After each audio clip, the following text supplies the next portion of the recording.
Eu tenho aqui um e-mail que já tinha me chegado há mais tempo, que eu gostaria de lê-lo. É um e-mail que trata da questão da depressão e eu achei interessante a abordagem que ela fez. Ela me diz assim: Padre Fábio, eu espero não ser inconveniente com essa minha mensagem. Tenho grande respeito pelo seu trabalho e vejo que muitas vezes suas falas são mal interpretadas. Mas tenho ficado um pouco incomodada a ver o senhor falar sobre depressão. Pelo que eu pude entender, o senhor em nenhum momento trata a depressão com pouco caso. Mas o senhor se refere àquelas pessoas que não conseguem vivenciar 5 minutos de tristeza e que já se autodenominam depressivas e se alienam no medicamento qualquer. Aquelas que não querem enxergar que a realidade é dura e que é preciso lutar todos os dias, que querem apenas a facilidade em seu caminho. Mas mesmo assim, padre, não sei por que ainda me incomoda a sua fala. O senhor não tem nada a ver com isso, eu sei. Mas eu gostaria de ver o senhor falando àqueles que realmente sofrem com depressão. E aos familiares e amigos. Porque é tão triste ver quem a gente ama sofrer e não poder fazer nada. Como o senhor disse esses dias no Twitter, por mais que sejamos solidários, não é possível arrancar a dor de quem amamos.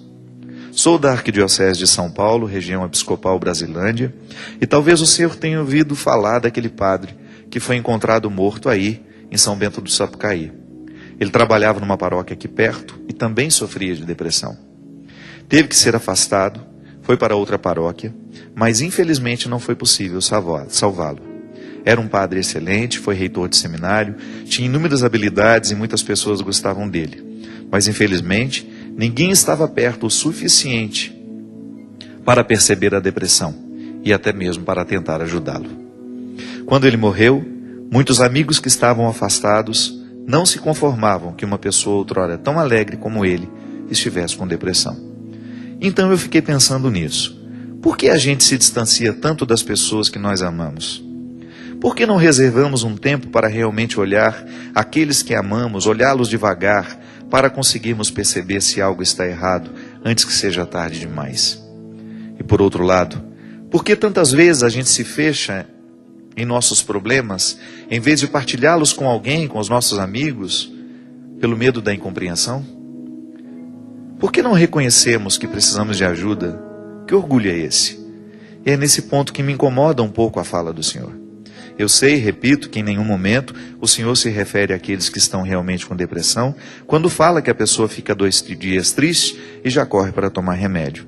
Mas acho que essa fala pode levar alguém realmente deprimido a postergar a busca de auxílio, com a desculpa de que é só a tristeza normal da vida. Falo isso, padre, porque tenho depressão e levei mais de 1 ano até procurar ajuda. Eu só fui ao médico quando percebi que não conseguiria mais prosseguir sozinha. Tinha muita relutância em utilizar um medicamento psiquiátrico. Por isso acho que seria muito importante o senhor fazer um alerta, para que as pessoas devem sim procurar ajuda psicológica, falar com os amigos e mostrar que não é vergonhoso a gente assumir ter depressão. Acredito que isso possa ajudar muitas pessoas. O Senhor tem o dom de transformar palavra em poesia e saberia abordar o assunto de forma adequada. É muito triste ver pessoas qualificadas, capacitadas, que perecem por terem se mantido fechadas em concha nos seus problemas sem recorrer a qualquer tipo de ajuda. A depressão é um momento delicado, de vazio, de desesperança. Por favor, padre, diga algumas palavras sobre isso. É muito triste ver alguém ser tolhido pela depressão. E eu gostaria de poder ajudar. Fique com Deus, a quem eu agradeço a Deus pelo seu ministério, Gláucia Brito. Muito obrigado, Gláucia. A gente sempre fala da depressão aqui, e você tem razão, às vezes a gente pode esquecer de prolongar um pouco, né? de desdobrar, como eu gosto de dizer, a reflexão. Uma coisa é fato. A gente não pode considerar a tristeza, toda a tristeza, como depressão. Não, a tristeza é um fato normativo. Isso é norma. Nós nos entristecemos. Nos entristecemos porque temos motivos para isso. Ou até arrumamos motivo, né? Às vezes um motivo pequenininho, a gente estende aquilo e vai alimentando. A tristeza faz parte, a gente se decepciona, é natural que isso aconteça. Nós somos humanos. Nós não somos máquinas. E a depressão é uma tristeza que não passa. É uma tristeza sem motivo, muitas vezes. Quando nós identificamos que nós estamos estendendo demais um tempo de sofrimento, já é um sinal de alerta. Então, se você percebe que tem um familiar em casa, que depois da perda de um familiar, perda de um emprego, depois de uma traição, são situações graves, né? Que acontecem e que retiram o nosso prumo. Por exemplo, outro dia eu acompanhei uma situação de uma moça que perdeu o namorado. E se você visse aquela moça na primeira semana, você falava, vai morrer. Tanto que ela estava desolada. Ela não conseguia sair do quarto. Ela não conseguia abrir a janela do quarto. Então foi uma semana inteira, quase 10 dias, praticamente 10 dias, trancada dentro do quarto chorando. Então ali a gente já tinha motivo para pensar, ela está deprimida. E eu logo disse, não, isso não é uma depressão. Ela está chorando o que precisa ser chorado. Se depois de um tempo, se depois de um mês, 2, a gente sentir que ela não está reagindo, então sim é a hora de procurar um psicoterapeuta. Na hora do choro, a gente precisa procurar os amigos. Nós que somos amigos temos que chegar perto, que tentar quebrar aquela barreira, pedir o direito de conversar com ela, ainda que sejam 5 minutos, para a gente poder acompanhar de perto aquele sofrimento. Se depois a gente viu, e às vezes o nosso contexto de amizade já é o suficiente para nos fazer responder à vida, superando aquele momento difícil. Aliás, gente, eu fico pensando nisso. Amigo de verdade, como diz a música, né, do Milton Nascimento, amigo é o melhor lugar. Eu não tenho dúvida disso. Como é importante nessa vida de muitos conhecidos, porque nós temos muitos conhecidos, as redes sociais lhe colocam com acesso rápido às pessoas. Você fala, você escreve um e-mail, o outro te responde imediatamente. Mas a gente precisa saber diferenciar. O amigo a que eu estou me referindo é aquele a quem você divide a sua intimidade. Frequenta a sua casa, que conhece os seus outros amigos. Porque o conhecido, ele conhece uma fachada, ele tem uma visão de uma fachada, que nem sempre é a verdade.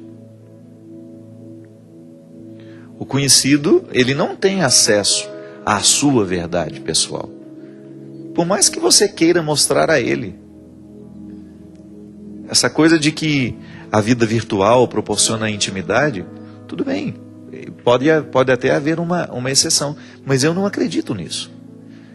Eu acredito na proximidade que pode até desencadear uma futura amizade, quando ali você decide que você vai estabelecer laços mais estreitos com aquela pessoa, ou que você vai visitá-la, ou é que ela vem lhe visitar.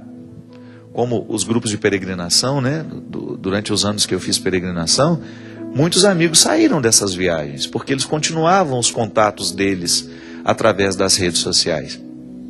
Marcavam encontros, de repente um começou a visitar o outro, e ali muitas amizades verdadeiras nasceram. Então a gente precisa diferenciar. Quem são os amigos que nós podemos procurar no momento da nossa dor, no momento da nossa dificuldade? E o verdadeiro amigo é aquele que vem tentar quebrar esse casulo de uma dor temporária. Mas esse mesmo amigo é aquele que vai nos ajudar a entender quando é a hora de nós procurarmos uma ajuda terapêutica. Porque a tristeza, gente, a tristeza modifica o nosso comportamento.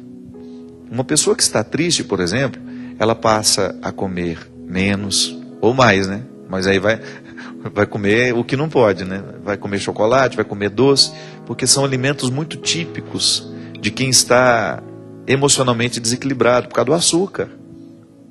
O organismo não é bobo, não.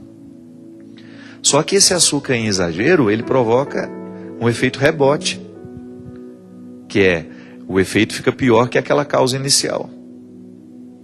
Então é natural que num período de tristeza, a gente perca o ritmo de vida. A gente fica trancado dentro do quarto, é natural que aquele ambiente vai nos desfavorecer uma saúde física, química. E aí entra aquele processo químico da depressão. que é quando as suas taxas da alegria, que alegria é taxas, né? São hormônios. Não é por acaso a alegria. A alegria é fruto de hormônios. O organismo humano funciona a partir de hormônios. Você acorda porque um hormônio foi descarregado no seu sangue. Você dorme porque um outro hormônio foi descarregado no seu sangue. Quando vai anoitecendo, se você não se estimula muito, você vai ter sono na hora certa. Mas como a gente vive com os computadores ligados, a televisão ligada, todas as luzes de casa ligadas, a gente dificulta a produção do hormônio do sono. A mesma coisa para acordar. Vai chegar uma hora que o seu organismo vai dar o estímulo para você acordar. O cortisol que nós produzimos de manhã, né, que combate muitas coisas, ele pode parecer ruim, mas ele também tem o efeito positivo dele. A alegria é produzida assim. Ela é química.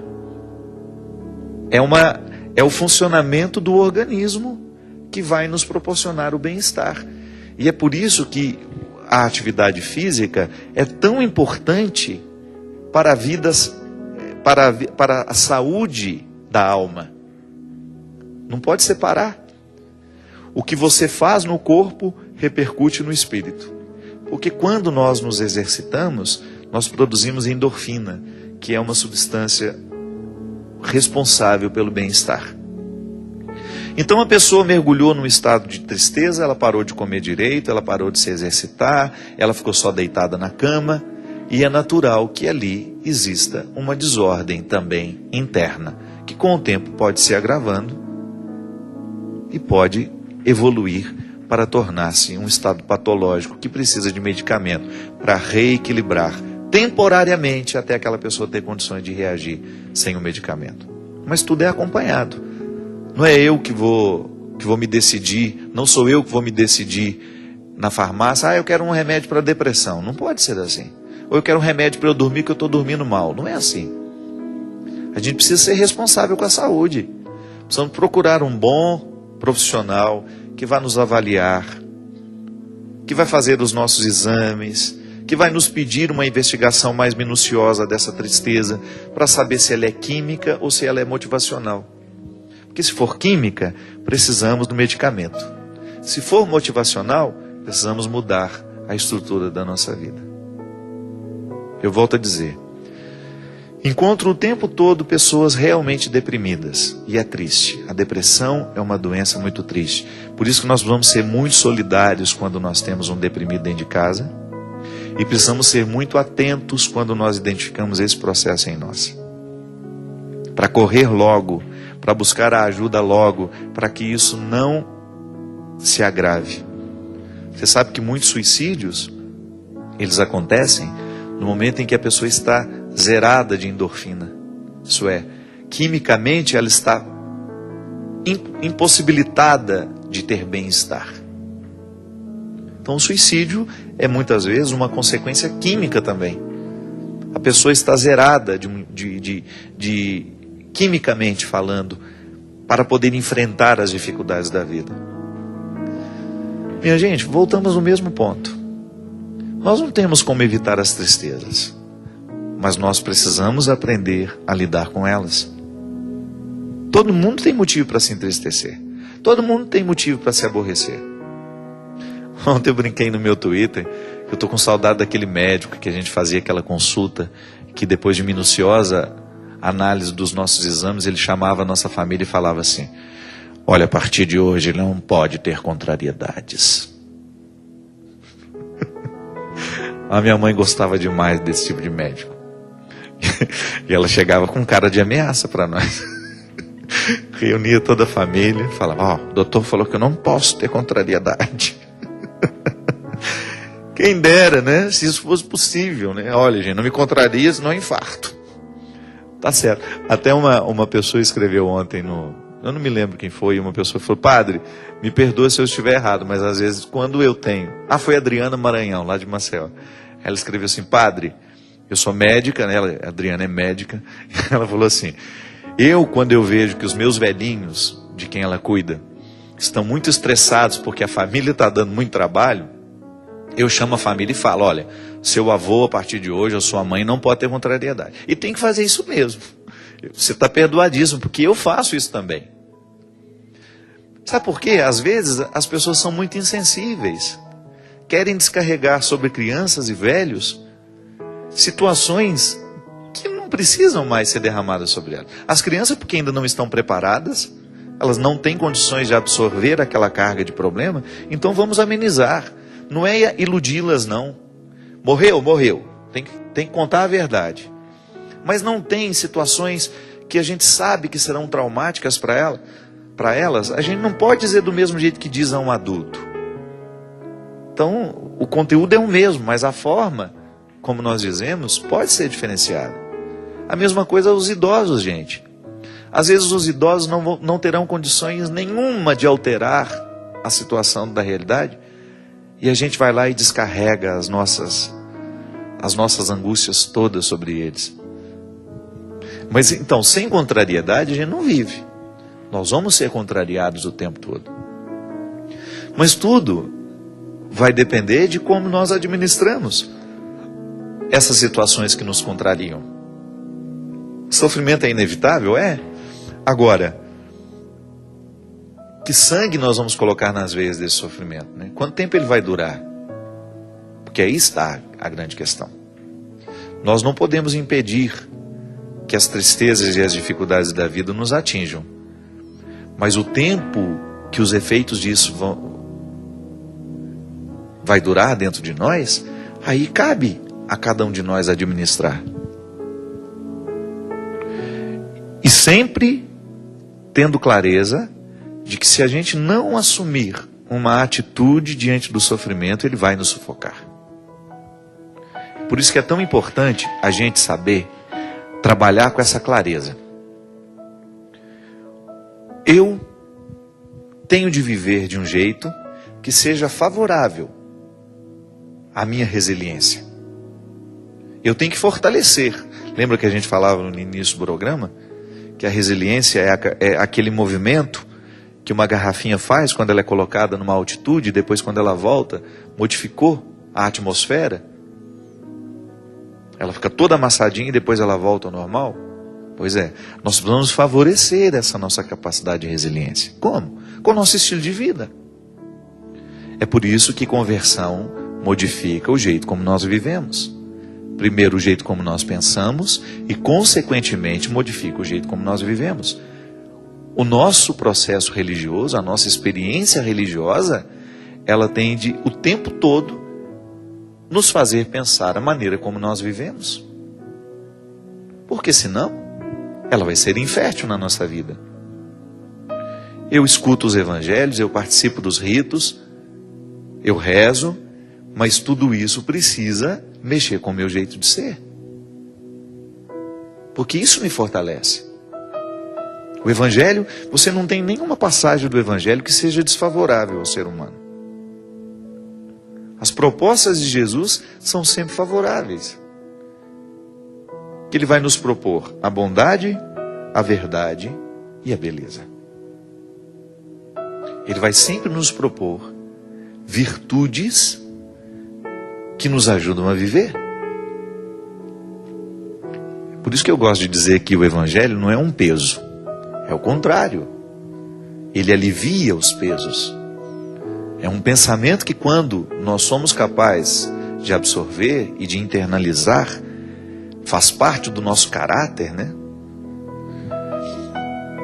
Eu escuto a pregação, eu escuto o Evangelho, eu rezo sobre tudo isso, e essa realidade é internalizada como caráter.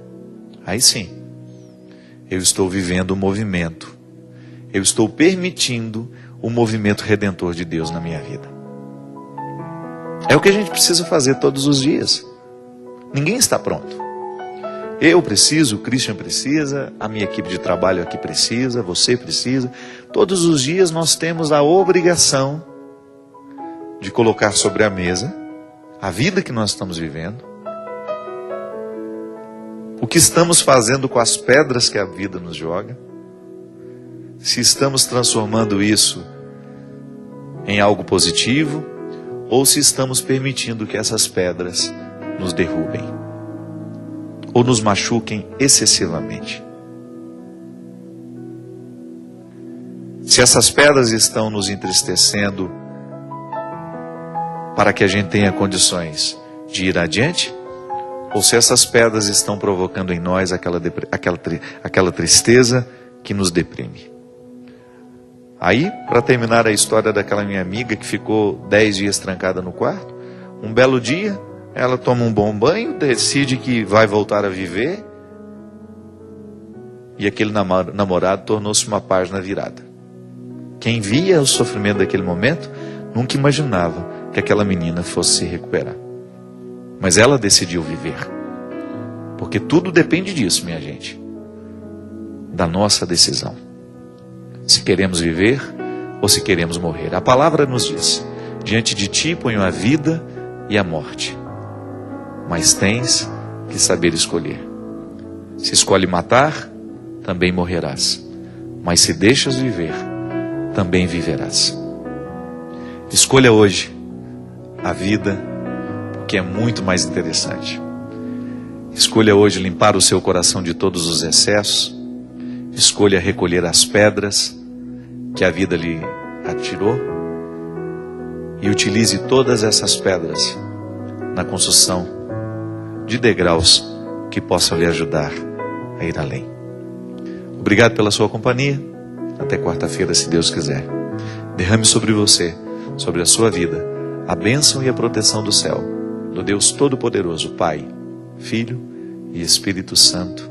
Amém.